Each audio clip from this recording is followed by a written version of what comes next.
In this tutorial, we're going to do a one sample t inference test, the actual sample, one sample t test, as opposed to an interval.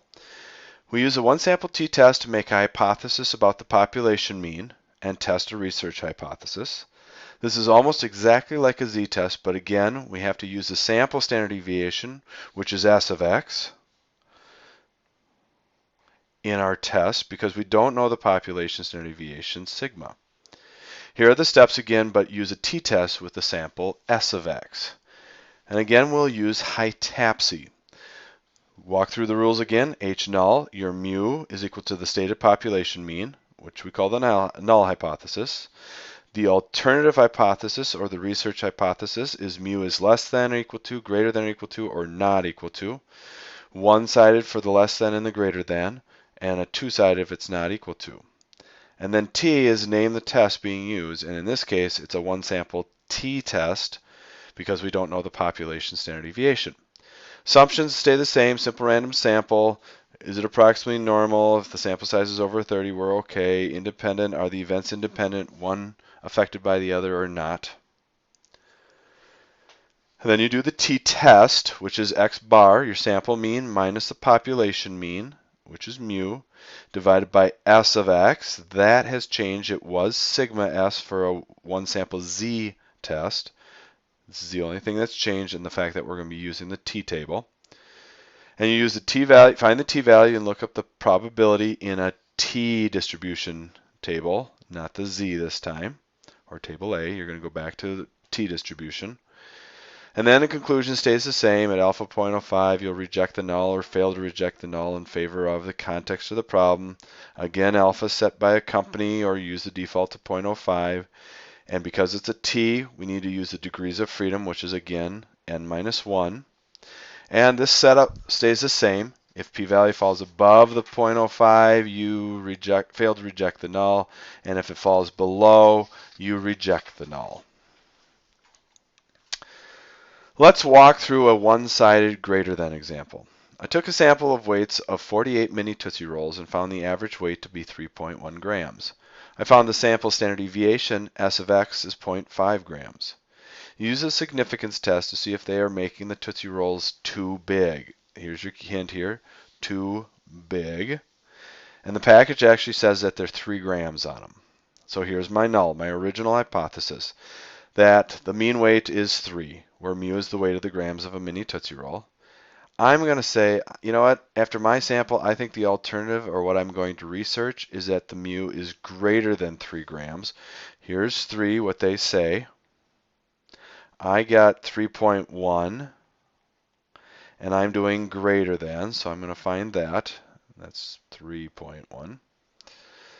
I'm going to do a one sample t-test because we don't have the population standard deviation. Assumptions, was it a random sample? Yes.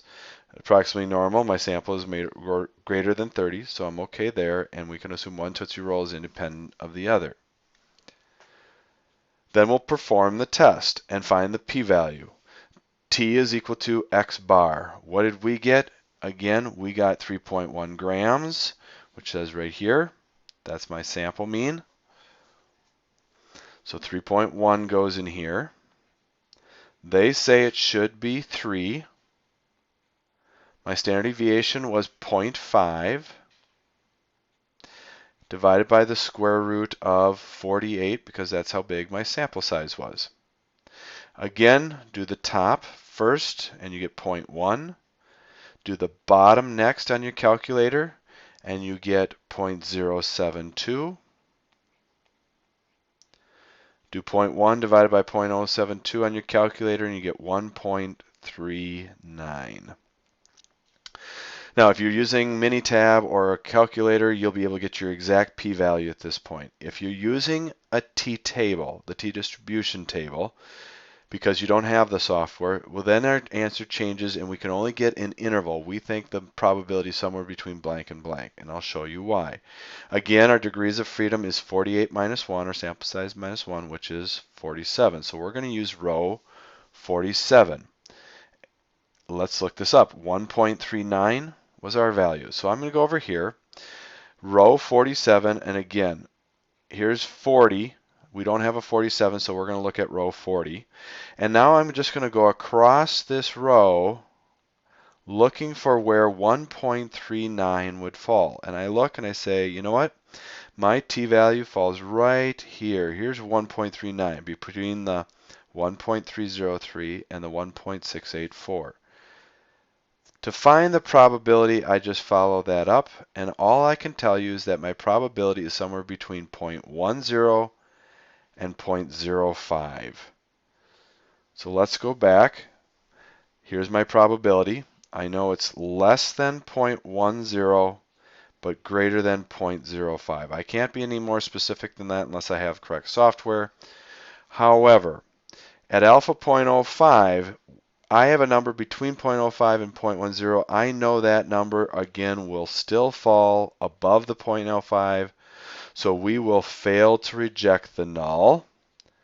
So I'm going to skip this part, rejecting the null. We will fail to reject the null in favor of, I'm going to fail to reject the null, which is this part right here. Let's stay with that. In other words, the Tootsie Rolls are 3 grams.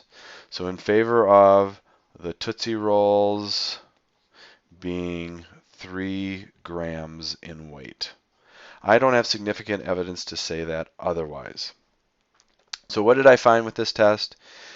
If I took a sample of 48 and the true mean was 3 grams, the probability I would get 3.1 grams will fall somewhere between 0.05 and 0.10. Let's do a two-sided or a not equal to example. I took a random sample of the weights of 31 mini Tootsie Rolls and found the average weight to be 3.3 grams. I found the sample standard deviation to be 0.4 grams. Use a significance test to see if the weights of the Tootsie Rolls are not 3 grams like they claim. So again, here's 3. I got an average weight of something more than that at 3.3. And we're just going to say, you know what? I don't think they're 3. I think so I'm going to find this upper part, which is what a t-test does. It always finds from here on up. And I'm just going to double it because it's symmetric and it's a not equal to. I just don't think it's 3. I don't care if it's less than or greater than. I just don't think it's 3. I'm going to do a one sample t-test because we don't have the population standard deviation. Our assumptions are, yes, it was a simple random sample. Our sample is greater than 30, so we're okay there, and we have independence. Let's go through and fill this in. My mean was 3.3 grams. They say it should be 3. My sample standard deviation was 0.4, and my sample size was 31. Again, do the top on your calculator and you get 0.3. Do the bottom on your calculator and you get 0.072. Divide these two numbers and you get 4.17. My degrees of freedom is 31. My sample size minus 1. So degrees of freedom is 30. So let's look at row 30 with a t-value of 4.17. Here's row 30 right here. And I follow across and find where 4.17 is. I follow across. It's still not. Oh, 4.17 actually falls somewhere off here to the right. It's not on the chart. That's okay. I still can just at this point say it's less than 0.0005. Notice these numbers get smaller and smaller in terms of a probability. That's what this is labeling here, upper tail probability. In other words, the upper tail, so we're looking at this upper part, and it just keeps decreasing. So all I can tell you is it's off the chart and that it's less than 0.0005. So I go to write that probability is less than 0.0005. However, let's not forget that we are doing a two-sided test. So I know this is 0.0005, which means this bottom part is going to be 0.0005. So that means I have to take my probability and multiply it by 2, and that gives me 0.001. So all I can tell you is that my probability is less than 0.001. For me to get a sample, take a sample of 31 and get 3.3 grams when it should be 3 will happen less than 0.001 for a probability, which I can tell you is definitely below alpha. And look at my alpha change is 0.10, so not 0.05 anymore.